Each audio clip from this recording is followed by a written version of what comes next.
Hello again. So Perry was this 30-something-year-old man who started riding with me in the work truck a few years ago. He had told me that he had been saved about a year, all zealous about everything that was going on in his church. He told me that he felt called to preach. Well, I said, "Really? Do you meet the qualifications?" He kind of looked at me like a lost puppy. So I let him follow me home to 1 Timothy chapter 3. Number 1. Therefore he must be above reproach. Meaning there are no events in his life where he mishandled things through ill intent or lacked the wisdom to make the best call. As well that he does not have personality traits that are contrary to the responsibilities of being a shepherd. Number 2. The husband of one wife. Now that doesn't mean that he has no divorce in his past. It means that he is a one-woman kind of man. That he's proactive toward the security and growth of his marriage and does not seek physical, emotional, or psychological type gratification from the lady behind the counter or pretty girls on Facebook.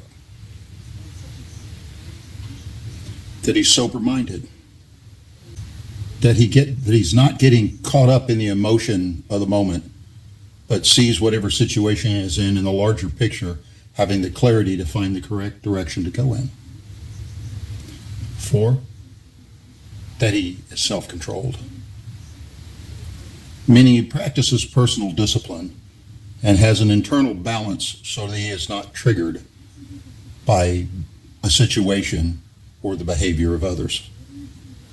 5, he is respectable, that he is already held in high regard in the community outside his church's circles, where he intentionally and routinely engages, where they recognize his quality of character and are drawn to his masculine leadership. Number 6, that he's hospitable, outgoing and welcoming people into his presence, not holding people at a distance or bookish and hiding behind his degrees and his commentaries. When he walks into the room and others feel drawn into his world, as opposed to the kind of guy who only invites people over he's comfortable with once a month for dinner. That he's apt to teach. No, this doesn't mean that he wants to jump up behind the pulpit. It means that he has the ability to remain the adult in the room when the children are getting rowdy. That his love for the sheep around him controls his response when they piss him off. His eagerness is for their growth. His natural way is to create a rapport with others who follow and learn from his walk. That he's not a drunkard. That he doesn't seek alcohol, substance, or any type of personally gratifying indulgence. Rather, he understands the necessity of discipline and temperance.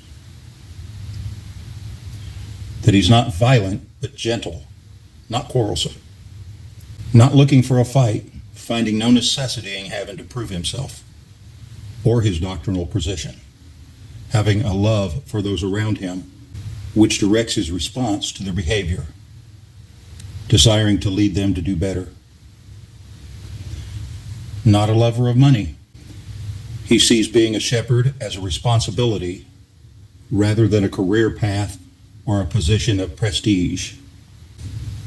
He manages his own household well with all dignity, keeping his children submissive.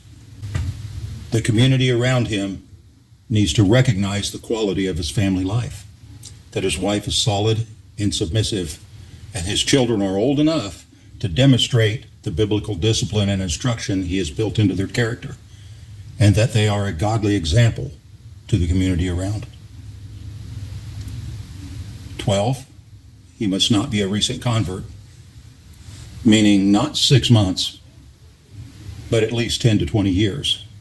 He has to have had the time to take the new understandings of Christianity and establish them into who he is as described in the previous qualifications.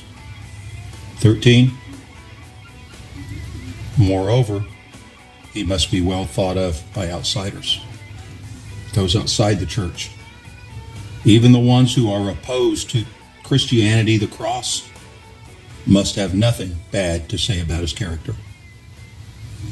So I said to Perry, these are the qualifications for any man who even wants to be a pastor. Notice that Paul never said anything here about being a good speaker. It's not one of the qualifications. So telling me that you're called to preach implies that it requires some special enabling of God to do this. Anybody can get up and talk about a subject they know. Rather, it's probably your ego calling you to feel empowered, and you like being the center of attention.